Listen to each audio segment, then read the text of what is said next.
Welcome back to JB Reviews. Today I found a 2020 Chevy Silverado LTZ. Now this is going to be the short bed, and it has a Duramax with the 10-speed transmission. I can't call it a true Allison because, you know, GM decided to do their own transmission, although they do own that transmission company. But nevertheless, guys, I'm so excited. Now we're going to do something a little different today. I normally do a tow video and I show you the truck at the same time. I'm going to try to cut down the times I have on my towing videos just because I feel they're going way too long. So today I'm going to show you guys around the truck. I'll show you all the features in this video. We'll do an acceleration test today, and this should be a good video. So this will be part one of part two coming to you soon. Alright guys, so as you guys can see, this truck has 2,139 miles, so it is broken in for towing. And I don't know if you guys can see, but it does have a heads-up display. Comes in really handy. And now that we are at the end of the road here, we are going to do an acceleration test. Unfortunately, my battery's about to die, so let me switch them real quickly. Here we go. There's no cars coming, so we're gonna do this from a dig, all right? Here we go. This is 0 to 60 acceleration.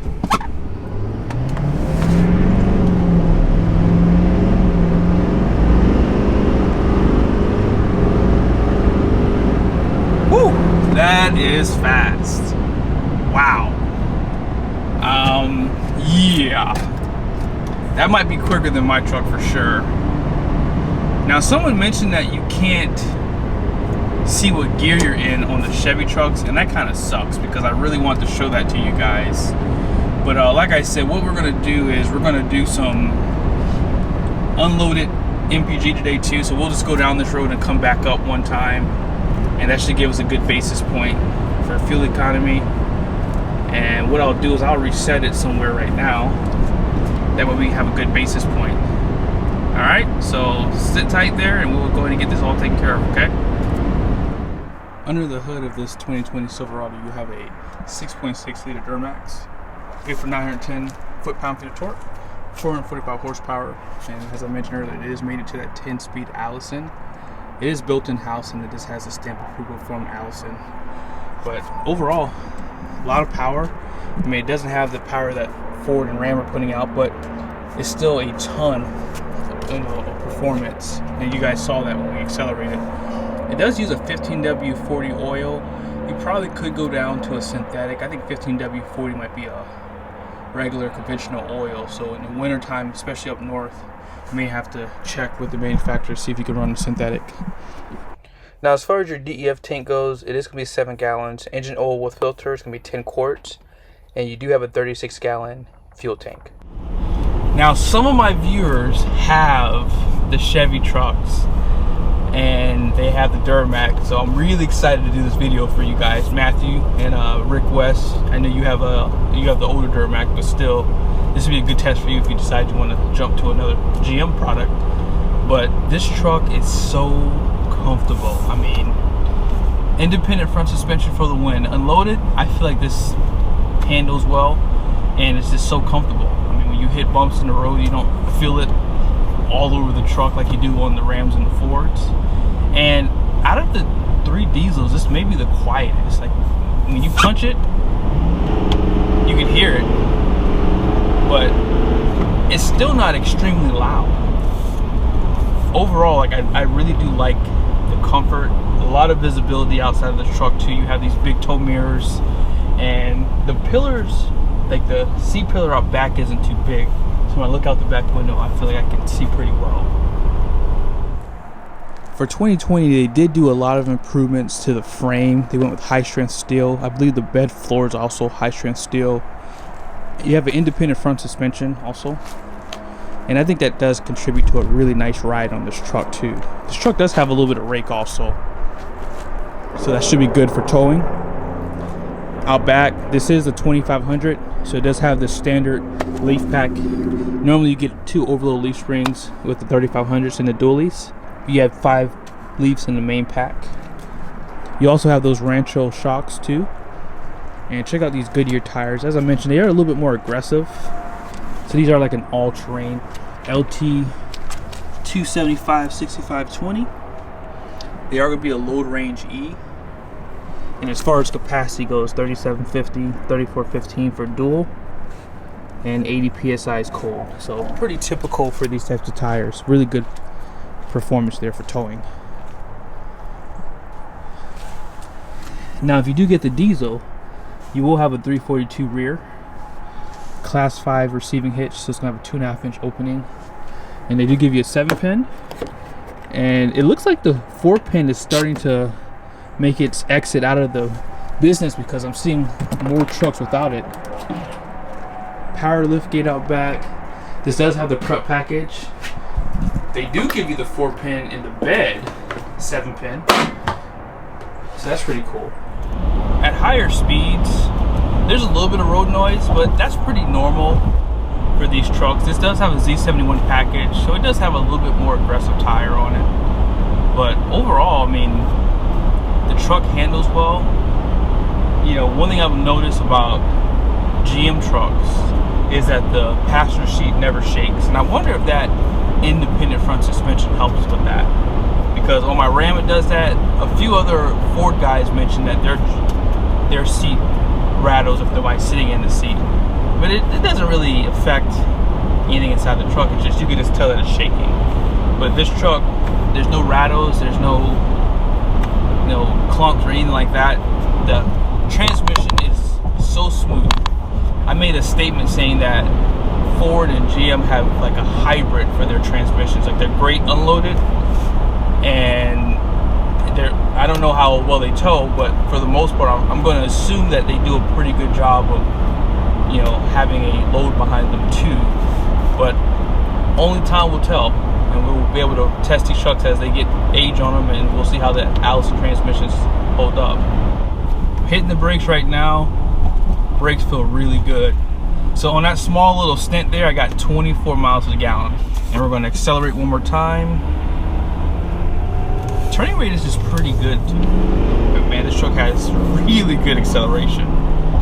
Really good. I mean, that power comes on so much stronger than my Cummins, and that's in part to having more cylinders. I mean, that's something that I have always kind of complained about, is off the line performance in the Cummins is just, it's really weak. But this truck, there's no loss in power at any range. Allison transmission, it puts that power down pretty strong too, even in the first gear. So I feel like they give you all that performance up front. So cruising at about 65 miles an hour. You're running just under 1500 RPMs. I'm going to assume that you're in 10th gear. I mean, it shows that you're in 7th, but you're not. I mean, it just downshifted, but yeah, it runs about 1500 RPMs at 65 miles an hour. I don't have tow haul mode on or anything like that, but yeah, the truck definitely does ride pretty quiet in the low RPMs. So we're at 5.2 for the distance that we traveled, 21.3 mpg. This is really just a loaded versus unloaded for fuel economy. So in the next video, you guys will see what the fuel economy is. Now, I'm not gonna stop it here. I'll stop it when we get back to where the trailer is, and then that way it'll kind of be apples to apples, because now we're back at the location where my trailer is, and yeah, we're at 20.7. This truck is so new that it has that new car smell. I do like these all-weather mats too. They're WeatherTech, and they cover a good bit of the carpet inside of the interior. All right, so let's go and start this bad boy up. So as you guys can see, you have a large screen in here, and this truck does have the 360 camera. So it has the cameras on the sides of the mirrors and out back and on the front to give you that 360 camera view. You can also change cameras however you feel too. I mean, there's just so many different cameras. I think that GM is probably first place with their cameras. I'll be honest, I think that these are better than my Ram. I will be honest. My favorite camera is this, where they give you a line and they also give you the parking lines too, or you can have nothing. Thought that was pretty cool, and it changes on the side here too. And if you scroll over, you have the zoomed in, and you have a camera view for your bed too if you need to hook up your gooseneck trailer. Trailer brake is just below here. and diesel exhaust brakes on the side. We're going to be able to test that out in the next video. I like that you have a ton of plugs. This plug does not work in accessory mode, however, so you have to click this button for it to turn on. But you have to use these USBs if you need to charge anything. Like my batteries are all dead.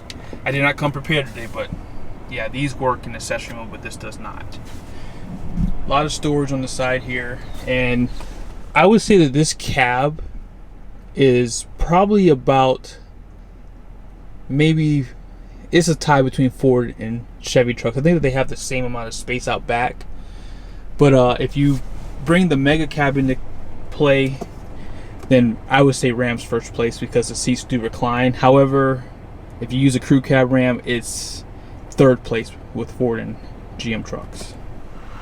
And just really quickly, out back they do give you some storage in the back seats.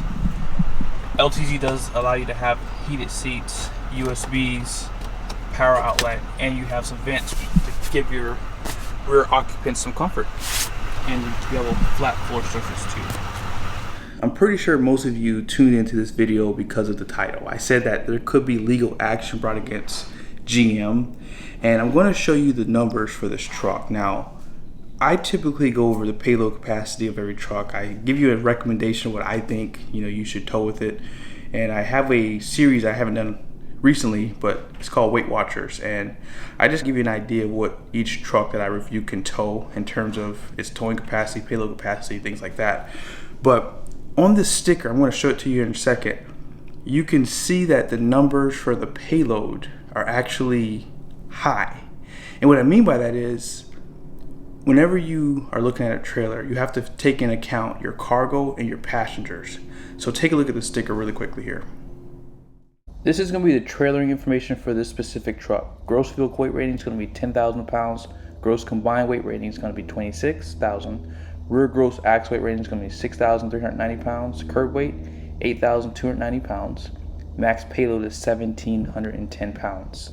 Just below, you can see that the conventional trailering is 17,870 pounds with a max tongue weight of 1,787 pounds. Gooseneck is going to be 11,530 pounds, and max tongue weight is going to be 1,695. Now, what I want you guys to see is the max tongue weight is 1,787, and the max payload is 1,710 pounds. Now, this is going to be an example of the numbers for my trailer that I'm going to be towing in the next video. But as you guys can see, I'm 200 pounds. I have all the numbers in here for this Chevy Silverado, okay? Now, my trailer is only 1,040 pounds for hitch weight.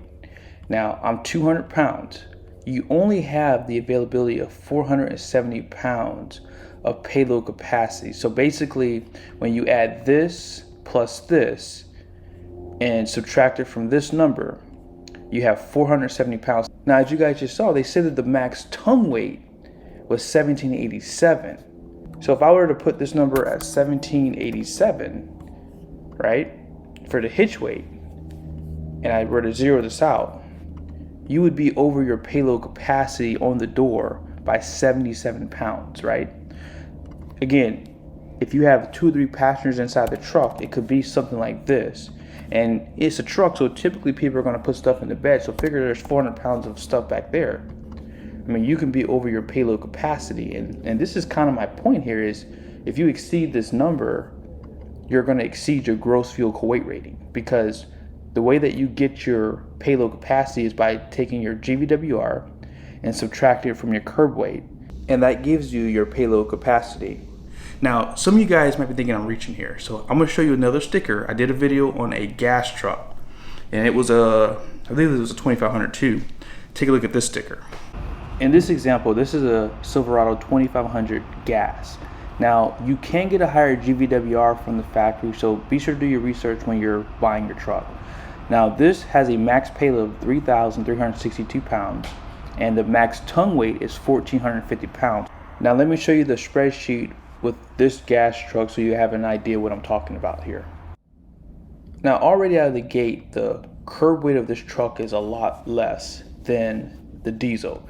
And keep in mind, this truck was optioned with a higher GVWR, therefore it has a higher payload capacity.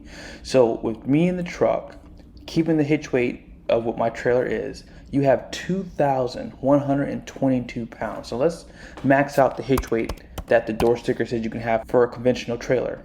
So let's assume 500 passengers, as we said before, and 400 pounds worth of cargo.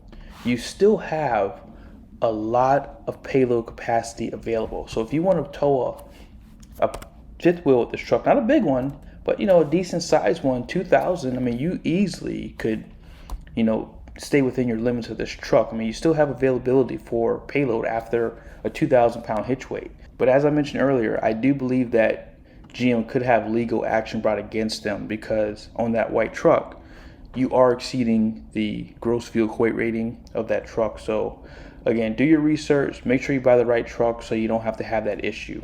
But again, thank you guys so much for watching this video. I hope it was helpful. Be sure to stay tuned for the next video, because I'm going to be towing with this Duramax, and this is my first time towing with the 10-speed from GM. See you guys soon.